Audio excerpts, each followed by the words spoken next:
Olá, boa tarde para você que nos acompanha aqui pela TV Capital, canal 32.1. E também vivo tem dessas coisas, é um estresse, é uma correria, afinal de contas, né? Conosco aqui está uma das pessoas, digamos assim, a trabalhar. Nós temos aqui uma pessoa que representa os dois lados, o Legislativo e também o Poder Judiciário. Eu falo do doutor delegado Eduardo do Prado. Muito obrigado pela presença do senhor, seja muitíssimo bem-vindo e parabéns pelo trabalho que o senhor tem feito na Câmara e também na Polícia Civil. Muito obrigado pela presença. Eu que agradeço o convite, André, todos os amigos que estão nos vendo agora ao vivo. Para mim é uma honra estar aqui mais uma vez com você. Nós temos, logicamente, um trabalho árduo na Câmara Municipal, um trabalho árduo na Polícia Civil, as pessoas acompanham o nosso trabalho, mas nós não podemos desistir de lutar por um Brasil diferente. Eu acho que tanto os grandes jornalistas, como você faz parte, como eu que entro na vida pública e também quem me acompanha desde os 23 anos de idade, meus idealismos como delegado de polícia, sempre lutando pela justiça, eu acho que nós temos que lutar pelo Brasil. As pessoas que desistem do Brasil, eu acho que não amam esse país. Então eu fui por esse intuito que eu não desisto nunca. Então nós vamos avante, como se diz, o guerreiro, ele nunca desiste. Nós tivemos que chorar lágrimas de sangue, mas nós vamos lutar por um Brasil melhor. O senhor, antes do programa, o senhor me falou uma coisa que me deixou muito curioso. Quanto o senhor gastou? Porque hoje que a gente está vendo no Brasil, Caixa 2, não se fala em menos de milhões, ou seja, toda a campanha, inclusive até o Marcelo Odebrecht disse que sem Caixa 2 não se faz campanha e não existe um político eleito sem Caixa 2. E o senhor me disse quanto o senhor gastou na campanha e a situação atual do senhor. O senhor poderia, desculpe entrar nesse tema, exato, mas eu acho que é importante para a gente acabar com esse estigma de que todos têm essa capacidade de juntar muito dinheiro para a campanha e não ter a capacidade de ter voto, mas comprar voto. Exato. Quanto que o senhor gastou e como é que está a situação do senhor? Eu gastei ao todo ali, podemos dizer, uns 50 mil reais ali ao todo da minha campanha, com recursos próprios. 50 mil? 50 mil reais, numa realidade de pessoas que para uma candidatura a vereador gastam ali milhões, 2 milhões, 1 milhão, 500 mil. Não se faz uma campanha para vereador com menos de R$1 milhão. R$1 milhão. Eu gastei 50 mil reais, inclusive foi um dos problemas.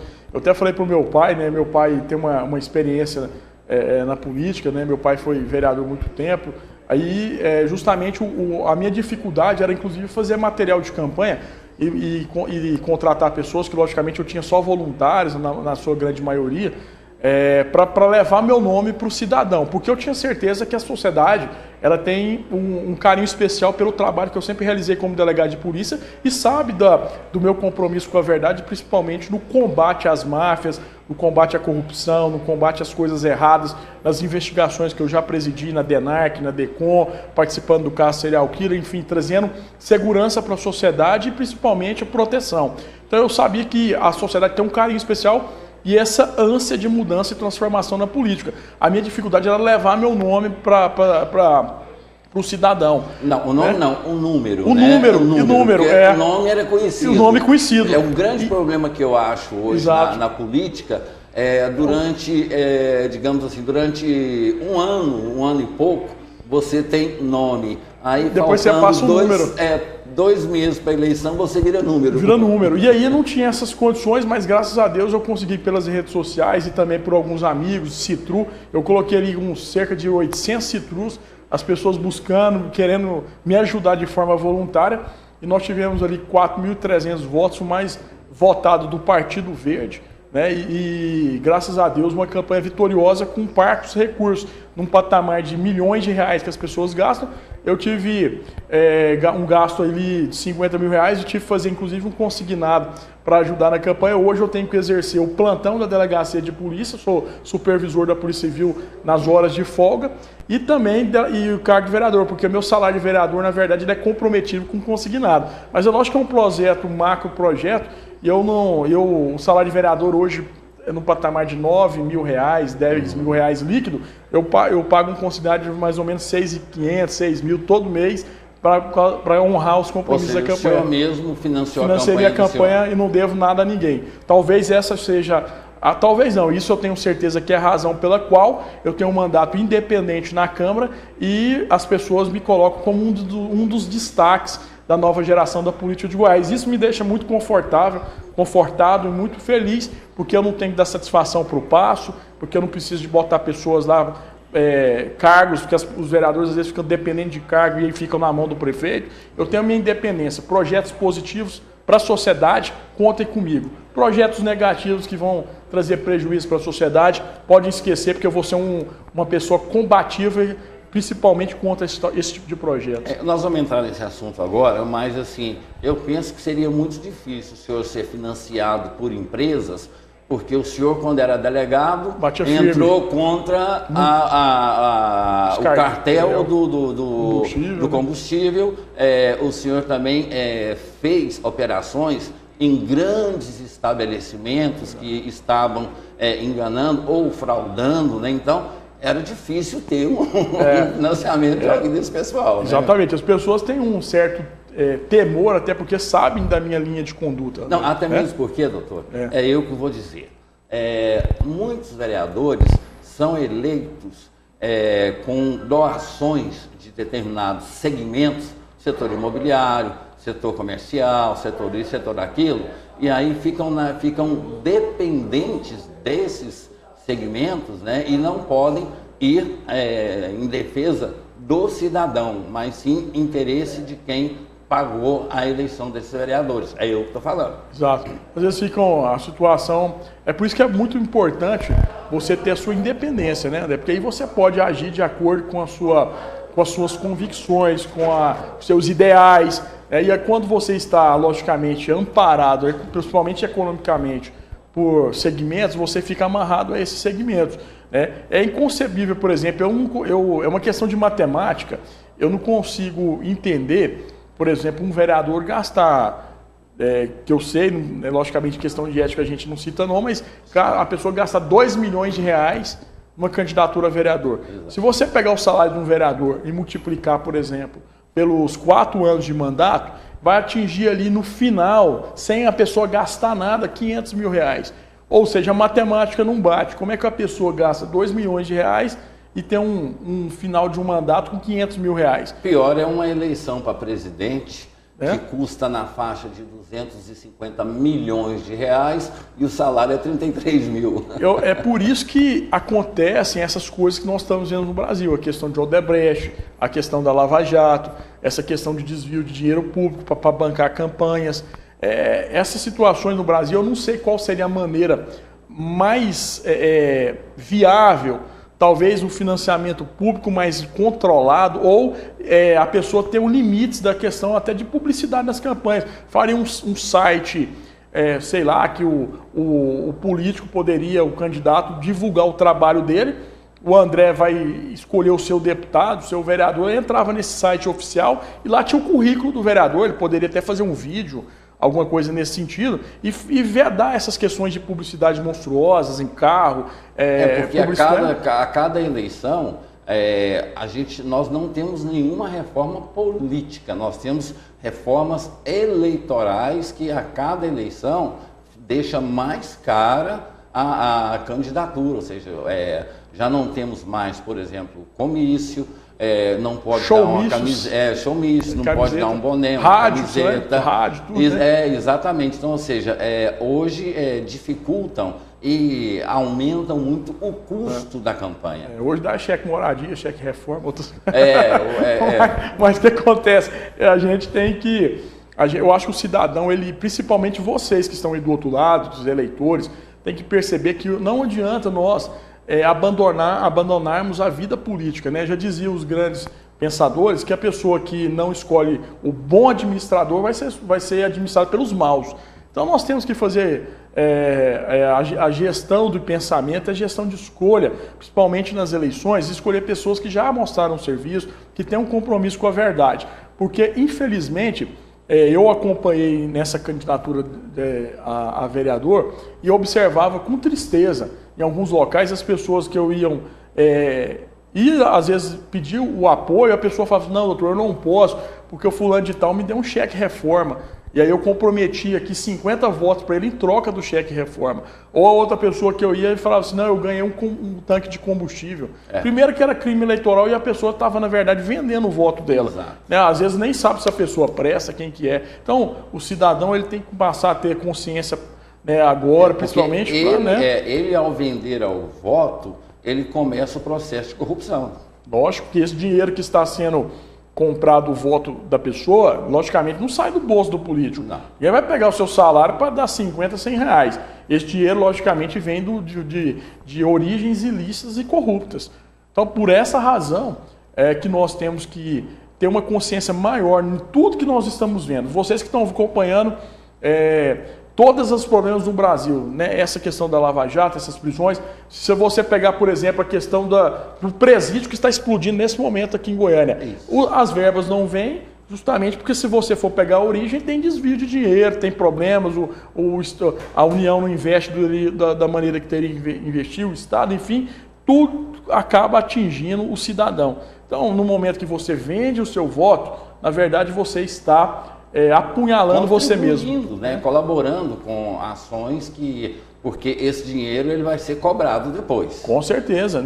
Não existe almoço de graça, né? Pois é. Agora, doutor, eu fiz um artigo antes da eleição, há mais de um ano atrás, e eu disse que, em função das dificuldades e principalmente do grande escândalos, que a gente estava tendo vários escândalos, essas coisas, eu disse que o voto seria por afinidades.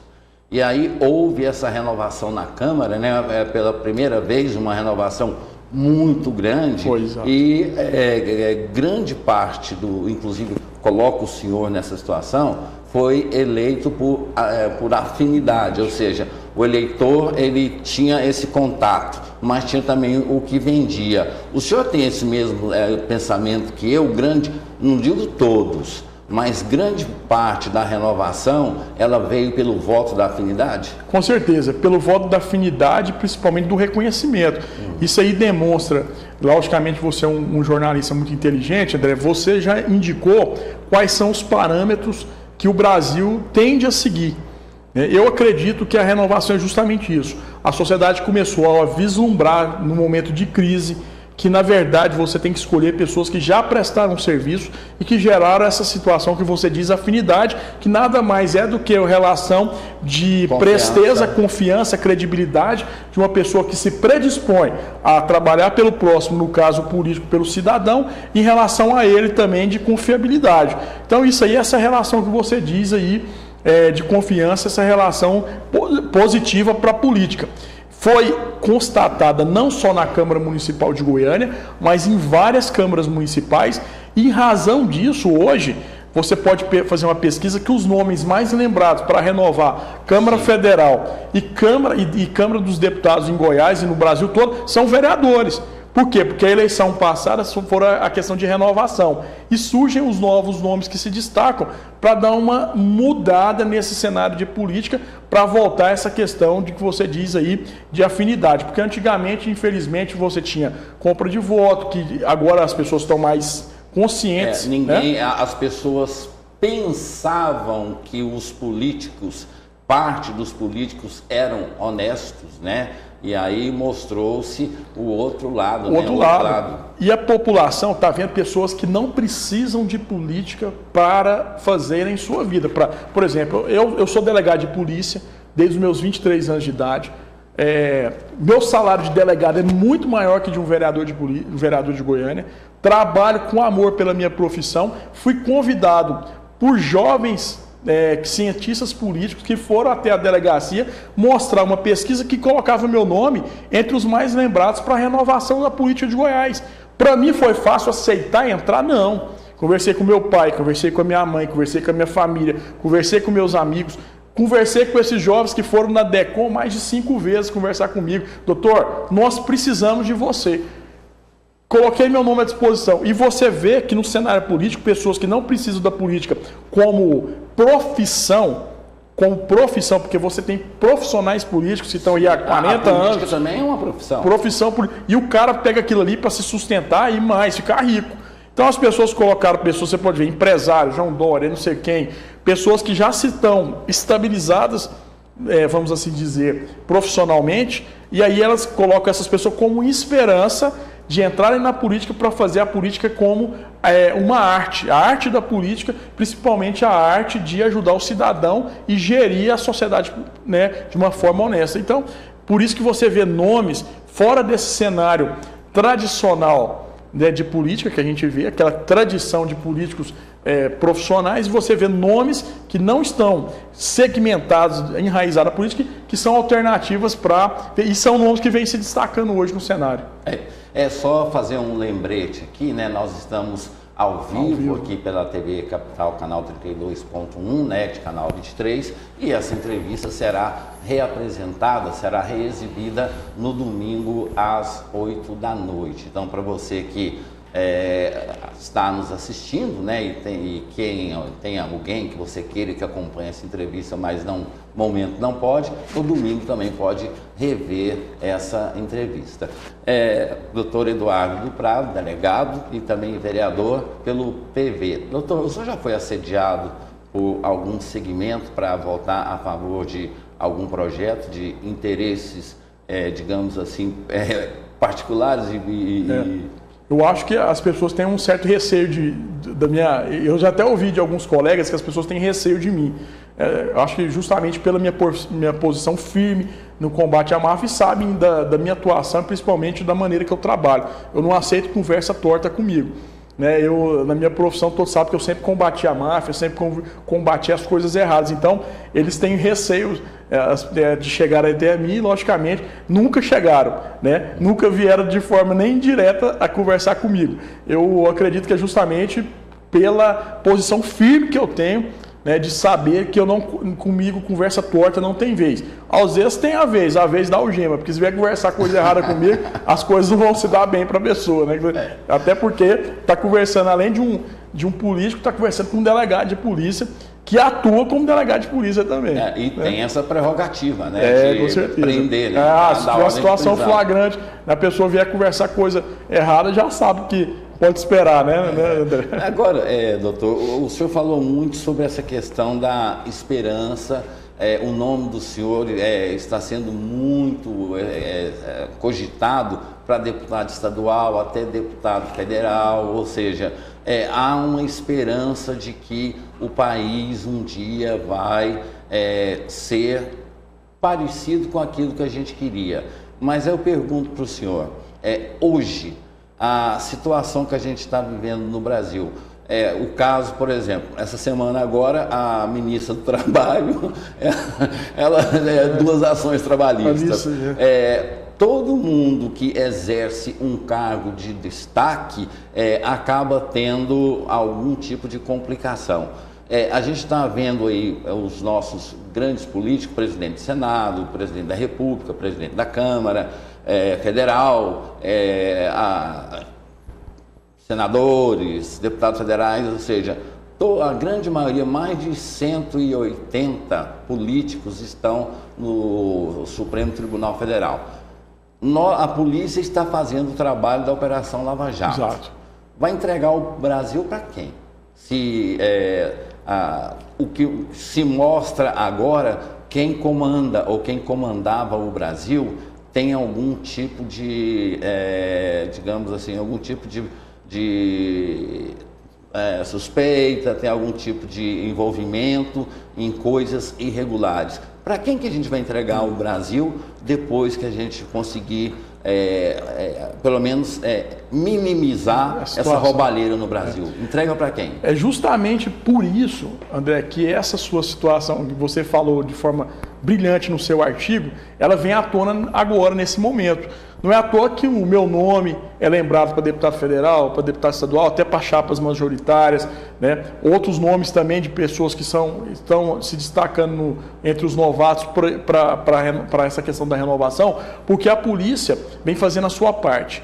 As pessoas vêm caindo à máscara desses políticos bandidos que, infelizmente, tentaram controlar o Brasil. Ninguém, em sã consciência, imaginaria um garotinho, um Maia. Um Maia, até mesmo Dirceu, Cabral, Dirceu, todos presos. Todo na cadeia. Com certeza. E isso, eu digo para as pessoas que me procuram, foi positivo para o Brasil. As pessoas, doutor, o que o senhor acha? Ele fala, melhor coisa que aconteceu no Brasil nos últimos tempos.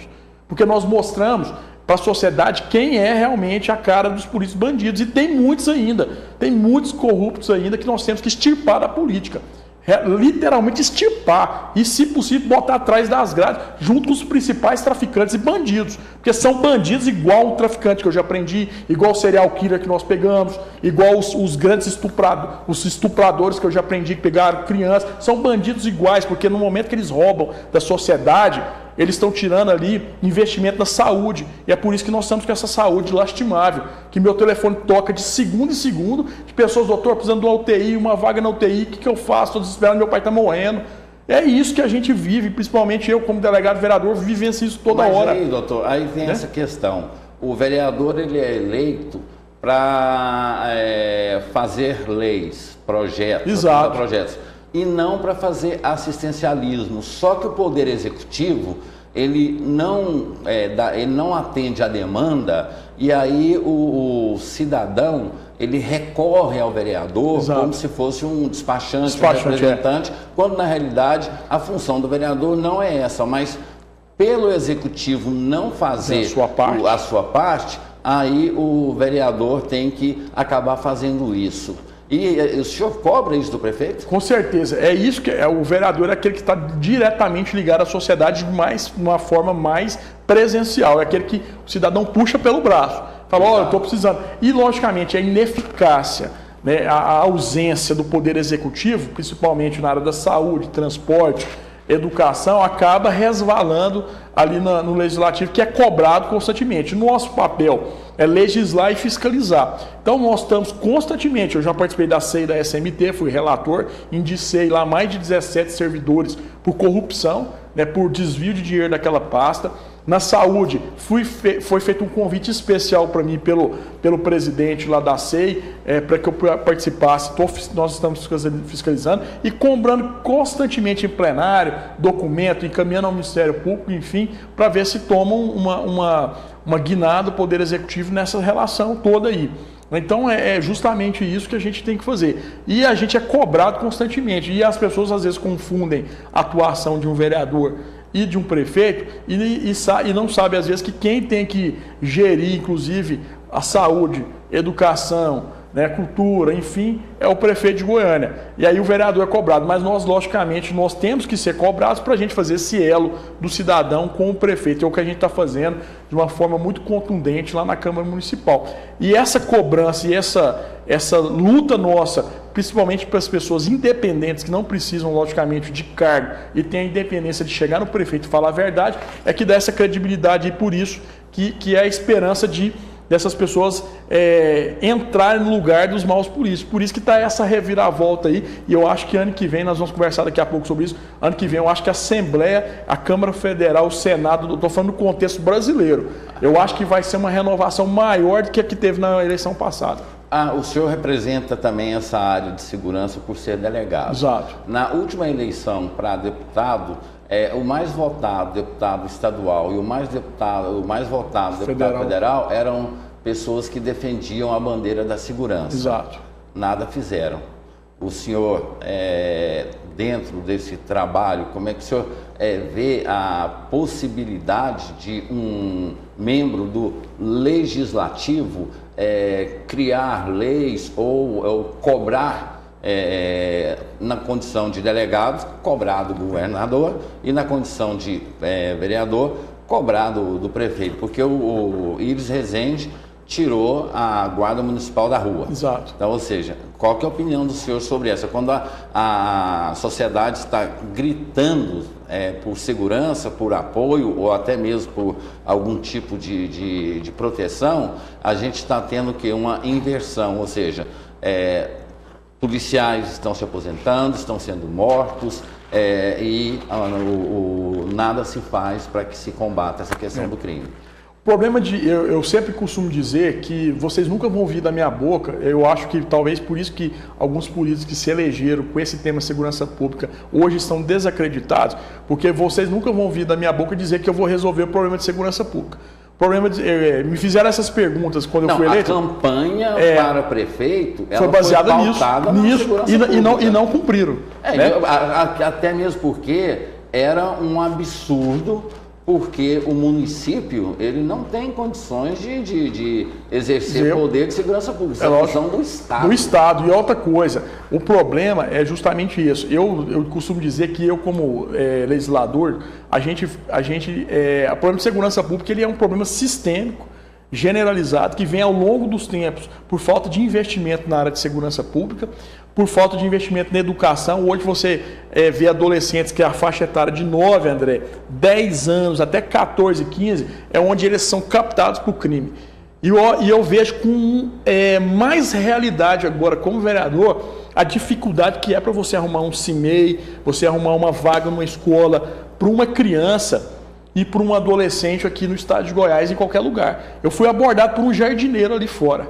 A pessoa com lágrima nos olhos, falou: doutor, eu trabalho 3 vezes por semana aqui e sábado, domingo, feriado, em outro local, para juntar dinheiro para pagar a escola para meus filhos, porque eu não quero que meu filho estude lá na escola pública, que está tendo tráfico de drogas. Eu quero que ele estude no colégio particular. E eu não tinha condição de colocar no colégio militar, porque eu não consigo vaga. E a pessoa com lágrimas. Então, o problema no Brasil é generalizado ao longo dos anos. E aí agora nós estamos pegando o quê? O vulcão em erupção. Então, eu digo o seguinte, nós temos que ser principalmente verdadeiros com a sociedade.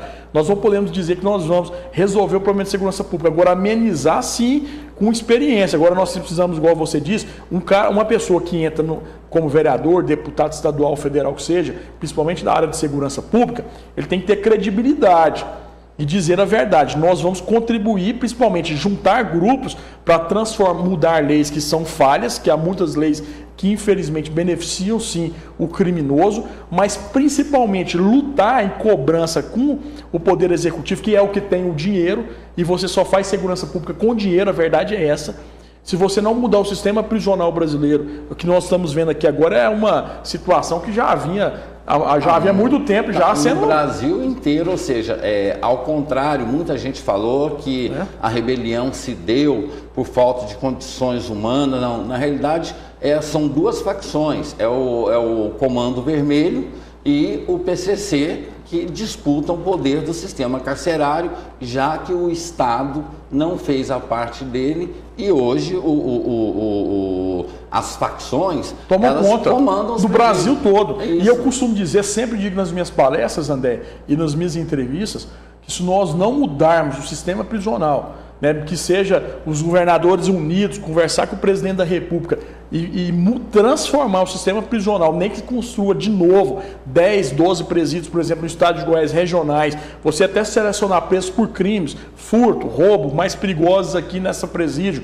e logicamente um presídio digno, que a pessoa seja um sistema duro, o cara não passa celular, não passa arma, o agente corrupto seja punido e preso também, não entra nada no sistema, mas a pessoa tem ali uma maneira de ter uma educação, preso, trabalhar de forma efetiva, você pegar ali empresas privadas, fazerem convênios com o Estado, empresas privadas para o preso trabalhar e produzir, se autossustentar e sobrar um recurso para sustentar a família, enfim, mudança drástica no sistema prisional. Você pode colocar a polícia à vontade na rua, André, porque não vai adiantar nada. Eu prendo, chega lá na audiência de custódia, vai ver, não tem vaga, o juiz solta o cara. Nem por causa disso, né? Às vezes é o próprio juiz com medo do bandido.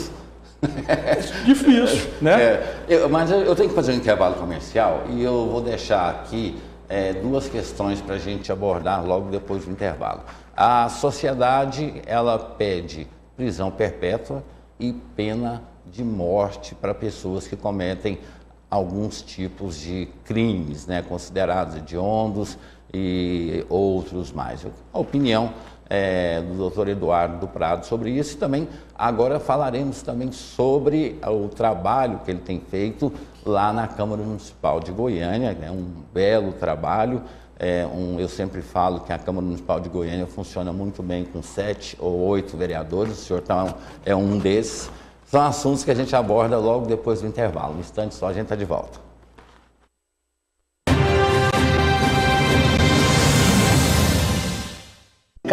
Qualidade e higiene absoluta. Várias opções de acordo com o seu paladar. Pizzas, crepes, pães, bolos, doces e salgados. Servimos também café da manhã e almoço executivo. Na Della Panificadora você encontra também salgados para festas e eventos. Della Panificadora, na Praça da Nova Suíça. Telefone 3251-6705. Nobre Arte Móveis. Indústria de móveis finos em aço, alumínio e fibra sintética. Mesas, cadeiras, camas, sofás, banquetas e móveis em geral, com beleza e requinte. Móveis fabricados e personalizados de acordo com cada cliente, pois só quem fabrica pode fazer mais barato. Rua Pinheiro Chagas, Cidade Jardim. Entre em contato pelo telefone 3256-5812. Nobre Arte Móveis. Decorando para você. Bom gosto e qualidade ao seu alcance.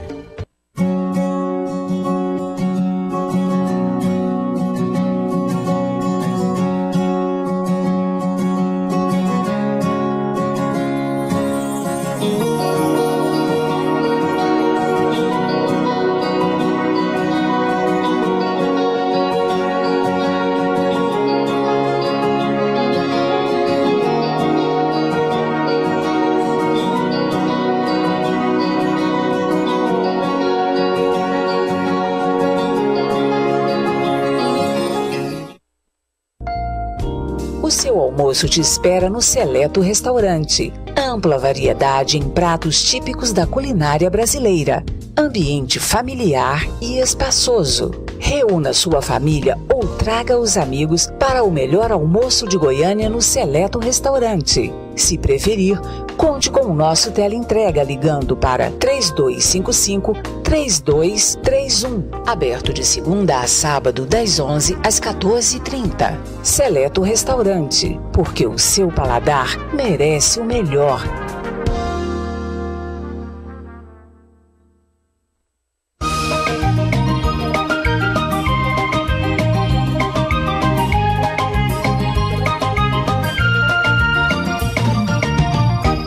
Ô Zé, quanto é que você cobra pra pintar minha casa? Porque é pra você, Juvenal. Eu cobro 5 mil e te entrego o serviço em 30 dias. Não, vamos fechar tudo pela metade. Você cobra metade do preço e me entrega na metade do tempo.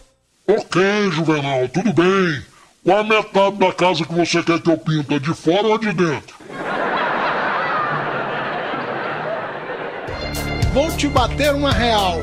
Quem trabalha com a Real Cores não precisa pechinchar nunca. Aqui tem produtos Souvenir, Anjo, Wanda, Sher Williams, Leiner Tex, e a Real Cores faz manipulação de tintas automotivas com acerto de cor. Seu carro fica como original. E tem mais, a Real Cores faz aniversário e quem ganha o presente é você.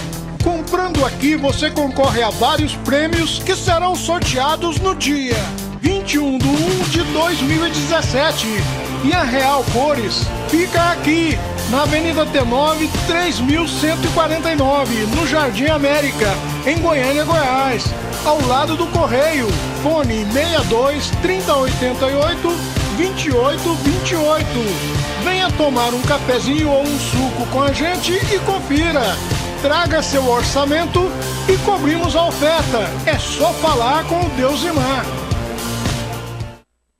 Ô Zezinho, o que é que você vai ser quando crescer? Eu vou ser pintor como meu pai ou humorista como o senhor. Só vai depender do meu corpo.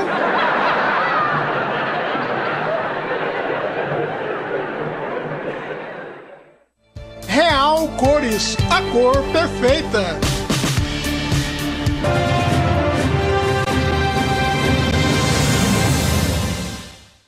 Voltando com o Jornal Argumento aqui pela TV Capital, canal 32.1, também a NET, canal 23, entrevistando o delegado Dr. Eduardo Prado. Lembrando que nós estamos ao vivo nesse momento e o programa será reprisado, dada a importância do entrevistado, né, e dos temas, será reprisado no domingo às 20 horas. Doutor Eduardo, antes do intervalo comercial, eu fiz esse questionamento para o senhor. A sociedade hoje, nós temos no Brasil justiça, não temos punição. A sociedade, ela defende hoje, a grande maioria defende ou prisão perpétua ou pena de morte. A opinião do senhor sobre isso? Isso é uma questão polêmica no Brasil.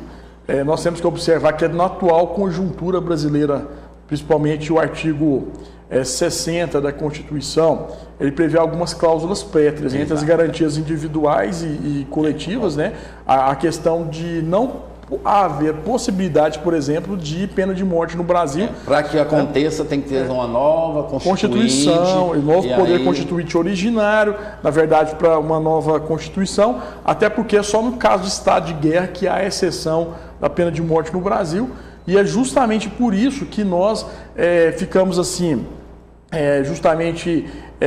travados para a questão da pena de morte no Brasil. Agora, a prisão perpétua, alguns crimes, algumas situações eu sou favorável, principalmente em crimes hediondos e situações de reincidência que a pessoa não tem mais conserto.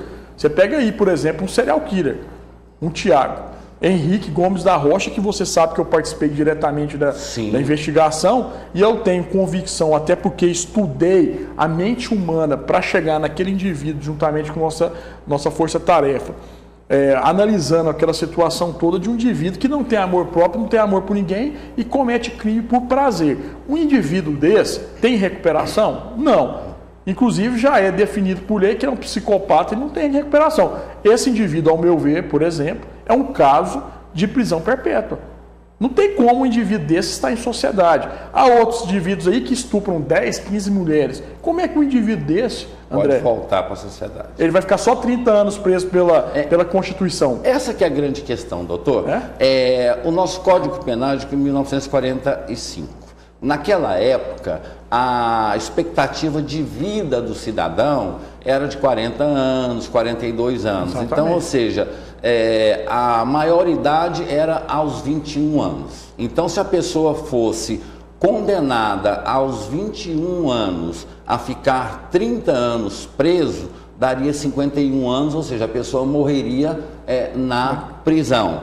Agora, hoje, o caso do serial killer, mais de 500 anos que já foi condenado. Já passou de 700 já.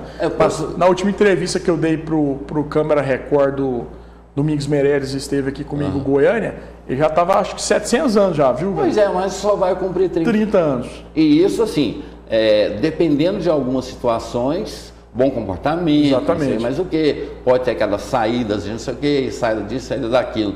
Então, ou seja, seria a hora da gente rever pelo menos aumentar o lapso temporal, porque né? Hoje a pessoa ela tem a maioridade com 18 anos. Se ela fica 30 anos presa, ela sai com 48 anos da cadeia. Rever essa situação, essa questão da prisão perpétua em algumas situações, eu sou favorável, né? Algumas situações de crimes hediondos, reincidências, né? Logicamente, a pena de morte no Brasil é questionável, até porque eu acho que ainda temos que... A pena de morte está na mão do bandido. Exato. Ele julga, condena e mata, né? Infelizmente no Brasil é assim. Agora, essa mudança da questão do lapso temporal aí é primordial. Você citou o caso serial killer, ele foi preso com 26 anos, mais 30, 56 anos. É um psicopata que não tem cura. Se não tem cura, a pessoa está apta e ele vai sempre querer matar. Vai para a rua com 56 anos. Ou seja, com expectativa de vida de 80 anos. De 80 anos. Ele teria mais, quase. E hoje tem bandido de 60, 70 anos aí que assalta, explode caixa eletrônica, explode carro forte, enfim. A pessoa hoje ela tem vigor. Então eu sou favorável à mudança nessa questão do lapso temporal, porque realmente, igual você falou, a realidade do ano das décadas de 40 é uma, a realidade de 2018 é outra, né? É totalmente diferente, século XXI. Então, o que nós temos que ver é realmente refazer. Agora, o Brasil está tão complicado que as mudanças que nós sempre lutamos por ela, principalmente eu como professor dos alunos nas faculdades, em tudo, nas nossas palestras, é justamente essa questão que a gente diz das mudanças das leis, que o Brasil parou em relação a tudo que era para renovar, porque ficou só mexendo na corrupção. E outra coisa, só ficou um negócio de corrupção o tempo todo, corrupção. A questão da maioridade penal, por exemplo, foi votado, está parado lá, estava na CCJ, no Senado, na Câmara Federal, e aí, inclusive... Existem vários projetos parados, questão de trabalho obrigatório de preso, enfim, parados. E eu sou favorável, vai resolver o problema de segurança pública? Não vai, mas eu sou favorável, por exemplo, um adolescente de 16 anos, que assalta, mata, dá um tiro na cabeça de uma senhora para roubar um carro, esse indivíduo ele tem toda a consciência do que é errado e do que é certo, André. A pessoa tem que ser responsabilizada. Agora, aí vem os defensores, mas vai resolver o problema? Não vai. Não vai resolver o problema de segurança pública. Mas a pessoa que tem 16 anos, ela não pode ter a sensação de impunidade, não. Ela tem que ser punida. Até mesmo porque ela pode votar, tem filhos. Pode votar, pode sair, pode ter filhos, pode fazer tudo. Agora a pessoa não pode ter responsabilidade. Né? Uma pessoa de 16 anos, hoje a criança já mexe no WhatsApp, a criança de 8 anos, 7 anos já sabe mexer em tudo, computador, o mundo é moderno, nós estamos em outra realidade. Então, um adolescente de 16 anos, ele tem total capacidade, né, de saber o que é certo e o que é errado, principalmente no mundo criminal e na questão do direito penal, processo penal. Então ele tem que, ao meu ver, tem que votar e tem que ser penalizado. Vamos falar um pouco sobre política agora. A gente tem hoje um Congresso Nacional que literalmente está à disposição de um presidente que solta dinheiro para os deputados federais. Aqui em Goiás, nós temos grande maioria, ou seja, não tem oposição. A oposição que tem aqui em Goiás é muito pequena e impotente, essas coisas. A grande maioria, ela se dobra diante do governador do estado. Numa eventual candidatura do senhor, como é que se faz oposição quando a maioria da casa, ela tem um fisiologismo, aquela coisa com o governo que nós já falamos, né? Arruma um emprego, arruma isso, arruma aquilo e tal. Como é que é fazer oposição num país onde o fisiologismo comanda? A verdade, quando você está na oposição e você tem as suas bandeiras, você é literalmente travado. Às vezes até para você conseguir situações que seriam corriqueiras, vou dizer, por exemplo, o caso de um vereador de podar uma árvore, de solicitar uma demanda de um bairro, às vezes você é podado justamente por você não estar andando segundo os ditames, que seria o da base do Poder Executivo.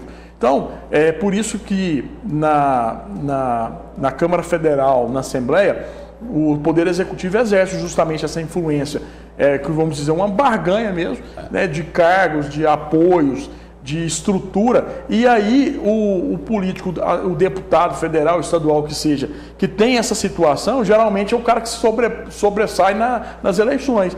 Porque é a pessoa que tem emenda para aplicar lá na cidade do interior, é o que pega o filho do prefeito, coloca num cargo, ou é o ex-prefeito que perdeu a eleição, que está indicado para outro cargo a pedido do deputado. Enfim, aí eles conseguem fazer essa situação toda e ter apoio nas cidades do interior, enfim, para a situação. E a oposição fica geralmente acanhada não seria a palavra certa, mas ela fica minada, isolada. É o que acontece aqui. Esses dias, por exemplo, teve a questão da privatização de rodovias no estado de Goiás, que a oposição foi contra, mas a maioria é a situação e vota a favor e pronto. Então, a oposição é justamente isso. Agora, a pessoa ela tem os seus ideais, e independente de cargo ou não, ele tem que se posicionar e falar, ó, a minha bandeira é essa, eu vou me posicionar dessa forma. Mas uma oposição inteligente, ela tem meios de fazer com que a coisa ande diferente, né? Com certeza. Depende da maneira como é ser feita, né? A gente ter, por exemplo, é uma coisa que eu posso dizer, Marconi Perillo fez uma oposição isolada contra Maguito Vilela, contra Ides Rezende. E também a gente teve Tiago Peixoto, que fez uma oposição também a Marconi Perillo. Então, ou seja, eu estou errado em dizer que não precisa de ser muito, mas precisa de ser, não vou dizer inteligente, mas político e sabendo como pode, digamos assim, questionar algumas coisas que são votadas dentro daquilo que o governo quer? Com certeza. Ter inteligência e estratégia, principalmente saber manusear as ferramentas legais que você tem a seu dispor. Tanto regimento interno, como o Ministério Público. Você tem instrumentos que você pode pegar a documentação e, logicamente, você quer ver aquela estratégia, questionar, ir atrás, brigar, enfim. E até dentro do processo legislativo você pode ver qual que é a melhor situação dessa maneira. O caso recente que eu posso citar na Câmara é a questão do IPTU do Puxadinho, que foi um projeto de resolução que eu entrei logo que assumi o mandato para suspender todas as cobranças que, ao meu ver, são ilegais da questão do Puxadinho, absurda, porque tiraram fotos aéreas, né, aqui da cidade de Goiânia, fizeram uma cobrança ilegal, ao meu ver, porque você não pode fazer lançamento de IPTU simplesmente em foto aérea, que pegou casa de cachorro, pegou tenda de festa, e aí houve manobras do Poder Executivo com alguns vereadores da base para retirada do meu projeto por 3 vezes. Primeira vez pediram vistas, um vereador pediu vistas 2 vezes, depois agora, na última votação, eu devolvi um projeto do ITU, que estava com vistas para mim, que vai garantir uma arrecadação de 50 milhões de reais para a Prefeitura agora, no mês de janeiro. E foi combinado em plenário, inclusive no microfone, todo mundo ouviu lá, foi um pacto que eu fiz assim, combinado com o vereador Tiãozinho Porto, para que eu devolvesse esse projeto de interesse da Prefeitura e ele que estava com vistas do outro projeto, devolvesse também o projeto do IPTU do Puxadinho para cancelar. E votaram o projeto do IPTU do Puxadinho, a mesa diretora pegou meu projeto do cancelamento do Puxadinho, votaram do ITU, de interesse da Prefeitura, na hora que foi a votação do meu, esvaziaram o plenário, os vereadores, a pedido, logicamente, do Poder Executivo, uma manobra ali que eu realmente fiquei decepcionado. Eu falei assim, gente, onde é que eu estou? Porque lá no sistema prisional, quando um preso fala com o outro, dá a palavra, acabou. Não, mas lá, lá não tem ética, lá tem código. Código. Ali dentro eu vi que não tem, já esvaziaram o plenário. Não tem nem ética nem código. O negócio ficou assim. Então eu digo o seguinte, mas aí nós, eu não digo da oposição, mas ali o pessoal da oposição, logicamente, conversando comigo, falou, não, doutor, nós vamos colocar de novo em plenário, agora voltando do recesso, para que vote, aí nós vamos articular, porque se saírem do plenário, nós vamos também pedir vista dos outros projetos, travar a pauta também. Então são articulações que são feitas, que você pode fazer uma oposição inteligente, né? Igual essa questão do IPTU, que sendo situação oposição, eu acho que a sociedade não pode, num momento de crise, arcar com a carga tributária gigantesca, que agora, inclusive vai ter aumento do IPTU agora, né? Se preparem, né? Porque entraram com a ação, uma ADIM, a gente barrou o aumento do IPTU na Câmara, entraram com a ação, um ADIM, o juiz deu uma liminar, um desembargador deu uma liminar, autorizando a Prefeitura a aumentar, e agora, salvo engano, dia 24, as pessoas podem olhar, vai ter a votação no colegiado do tribunal, as pessoas podem ir, porque é aberto, até para a gente fiscalizar e ver como vai ser a votação lá em relação ao aumento do IPTU 2018. E nós já tivemos sempre polêmico essa questão do aumento do IPTU. Agora, outra coisa, a gente já falou muito sobre essa questão do legislativo, executivo, o judiciário. As pessoas, elas têm aquela visão, por exemplo, 13º salário para os vereadores. A sociedade não entende, mas, ou seja, quando se fala de aumento, alguma coisa, isso repercute muito mal. Negativamente. Essa questão do 13º. Olha só, a questão do 13º é fácil de explicar para o cidadão. Primeiro, foi uma decisão do Supremo Tribunal Federal, né, os agentes políticos que não ganhavam esse 13º, havia um questionamento, porque você tem governadores, governadores, senadores, deputados federais, enfim, todos ganhavam 13º, igual todo cidadão e todo trabalhador já ganha perante a lei. Você não pode, por exemplo, tirar o direito do cidadão. E o vereador, por exemplo, eu digo que é uma pessoa que trabalha com todo trabalhador. E, em tese, pela Constituição Federal, até pelo princípio da isonomia, ele tem o direito ao 13º. Uma certa época houve esse questionamento foi feito no Supremo, e uma decisão do Supremo é a última instância para o cidadão entender. Ou seja, acabou ali, já pacificou e decide, então tem que se aplicar. Por essa razão que se aplicou a questão do 13º. Aí as pessoas confundem o seguinte, às vezes essa sensação, essa revolta que nós estamos passando com a política, com esses bandidos da política, às vezes contaminam as pessoas e falam assim, o vereador não merece, isso 13º, não trabalha, o que não é verdade, porque nós temos muitos políticos honestos e que merecem como um trabalhador qualquer. Agora, os bandidos da política não mereciam, não era 13º, não. Não merecia salário, não merecia mandato, devia estar preso atrás das grades. Então a gente não pode confundir as coisas. Questão de orçamento, já é previsto no orçamento, tanto é que na Câmara Municipal de Goiânia, com o que nós fizemos lá, por exemplo, que eu acho que inclusive que a estrutura lá tem que melhorar, devolveu-se aí, salvo engano, 20 milhões de reais para o prefeito Willis Rezende. Sobrou dinheiro, devolveu a Câmara de Goiânia. Nós fizemos, logicamente, uma corte de gastos e devolveu o dinheiro para o Executivo. Aí as pessoas diziam assim para mim esses dias, uns jornalistas, perguntando, doutor, mas isso aí não seria dinheiro, numa crise de dinheiro público? Eu falei, o ruim é cortar os direitos, as garantias sociais e trabalhistas do cidadão. Se nós cortarmos do pedreiro, do médico, do jornalista, de todo mundo, vocês vão, como é que faz? Vocês querem essa garantia? Ele falou, não, lógico que nós queremos.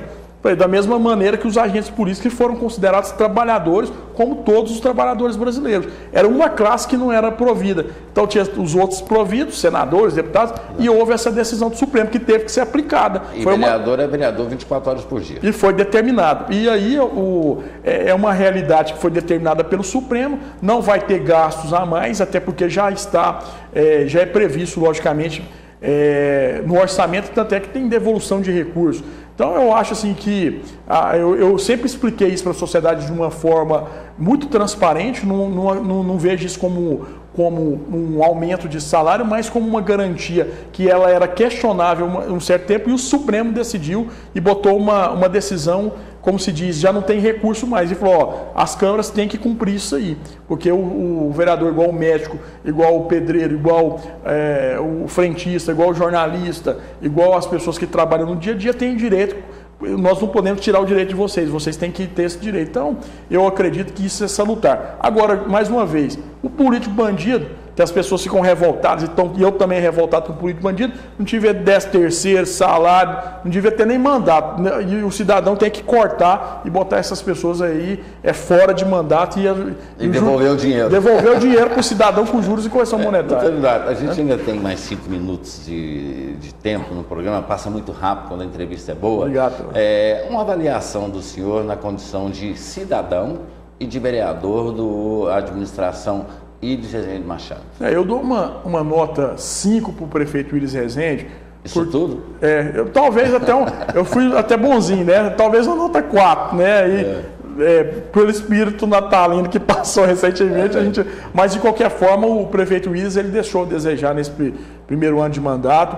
Logicamente pode ter pego uma prefeitura com gasto, mas como se diz, quando você casa com a viúva, você herda os filhos dela. Não tem nada com isso. E ele falou na campanha as promessas da questão de segurança e não resolveu nada disso. E o outro problema é que justamente a maneira de gestão, a maneira como ele está gerindo a prefeitura, uma falta de comunicação com a Câmara de Vereadores, dizendo que não precisa da Câmara, enfim, uma maneira não positiva para a cidade. Republicana. Republicana. E os vereadores que estão ali, muitos, logicamente, que estão na base do prefeito, com algumas indicações dentro da prefeitura, e isso não é salutar, porque nós temos que ter uma ligação harmônica com todos nós. Agora, a prefeitura, um problema de saúde gravíssimo.